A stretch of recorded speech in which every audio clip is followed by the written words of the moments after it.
Casper. Thank you for joining Hello. me. Hey, Ines. So Casper, my first question for you is, do you often feel lonely? Wow. Well, yeah. I think I can relate to the feeling of feeling alone. I guess I recognize that I'm alone, and at the same time I'm connected to everybody somehow. But it's been natural for me. I've always had a bit of a problem with relationships and stuff. So I haven't been in the longest relationships, but so I've kind of been always drifting a little bit in this field of wanting to feel alone and also prioritizing it somehow. So I was wondering, what's one thing you love about our culture and one thing that weirds you out?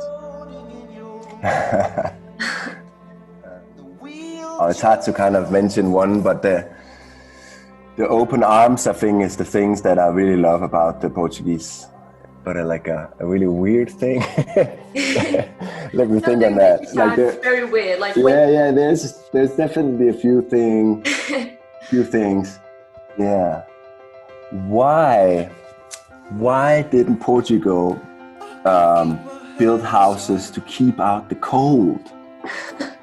Do you think our houses are cold? When the mountain drift is all I have,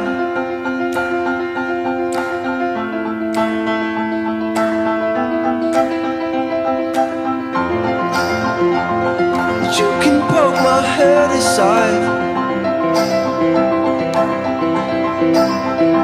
but the mountain drift is all I have.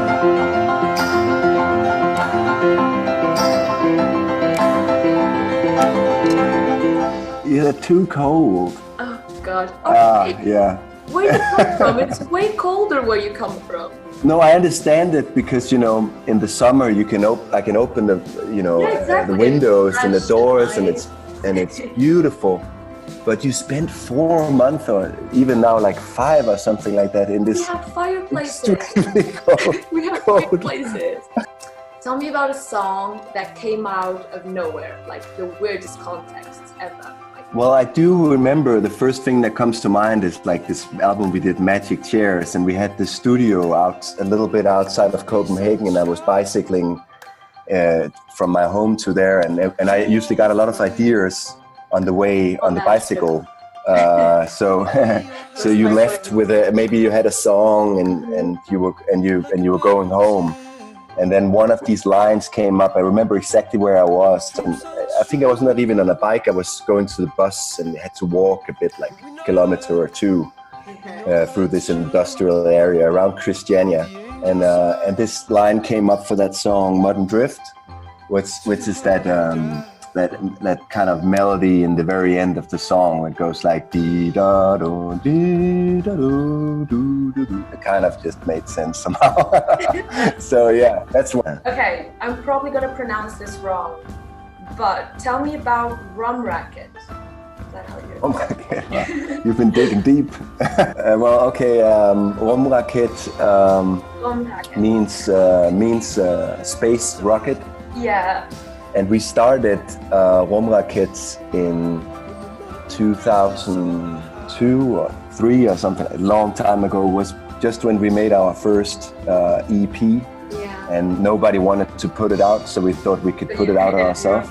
I know that you've been connecting with some of your fans, I guess, to participate in some of the gigs, right? To sing and yeah, that's true. We used it definitely as a kind of a way to reach out. We've been asking fans if they wanted to join our choir every night on tour. That's amazing. That's really created cool. a little choir in every city with local people. That's cool. And yeah, that was sweet. That to me was blowing my mind a little bit, and also it's pretty for us to see these people, like having them over for the sound check and just meeting these random people from that city. It's like breaks up the day completely. How does nature influence you and your music? I think in Italy, nature is music, you know. So, Yeah, so okay. you have to be fucking connected to that thing. I mean, That explains whether it. you want it or not. Definitely that explains it. So yeah, so it's like also like it's a grounded feeling. Okay. That's what fascinates me about these natural phenomena like sunrise and sunsets, and the tide coming in, the horizon. There's all these like basic navigation tools that I have to connect myself in some sort of weird way. And yeah, and the lyrics, they ended up being like these pictures in the lyrics. I sometimes I don't know why. Don't fall in.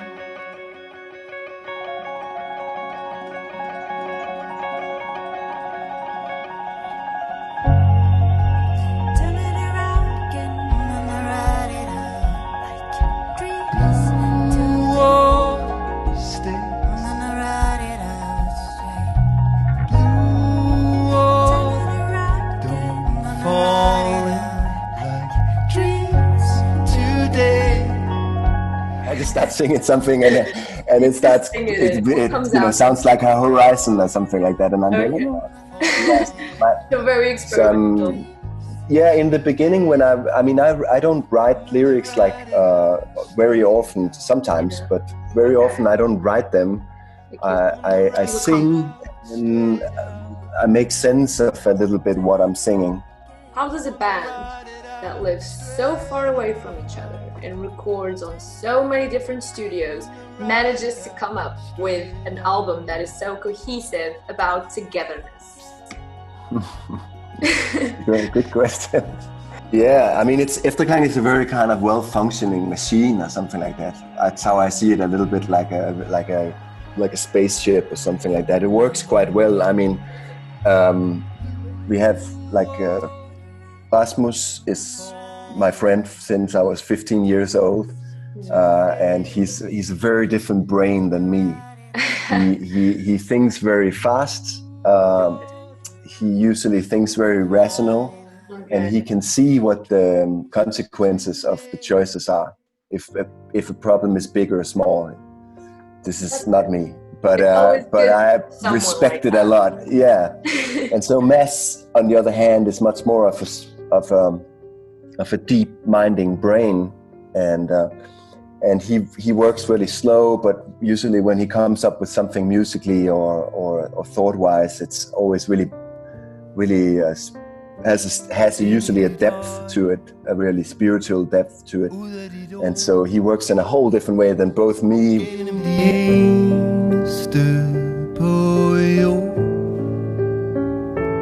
Henover lyset for kort. Et eventyr af mod. Billigt at elske.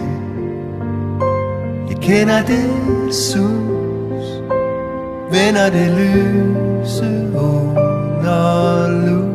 And then on the third leg, me being a singer, and usually I write some of the first ideas for the songs, and so we work really well together. And I think that unity we've built since we were 15, 16 years old, and the first 10, 15 years we spent extremely intense together and living very close. And now we've been apart for 4 years or something like that. And that's how you do it. Usually one of you kind of... Yeah, and then I don't know, next time it's something different. So next time... Yeah, it always changes a bit, you know? Yeah. Okay, everything changes. You recorded, it's called, the project, I think it was called An Island, right? With Vincent Moon. Tell me something that went wrong. Yeah, from my perspective, I got extremely seasick from this boat ride in the beginning of the movie. That it seems like a totally romantic boat trip arriving to and that was horrible. I remember that being horrible. And then, working with Vincent Moon 10 years ago was just what the fuck? This guy was like on speed or something like that. He was so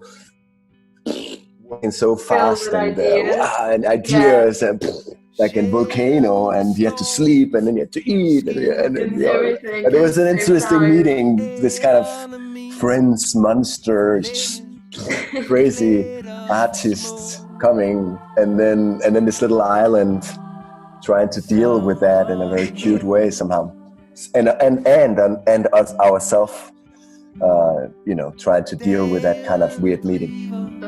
Forsvinder for evigt en sjæl i det blå til tider. Vi forelsket nu. Vi forelsket.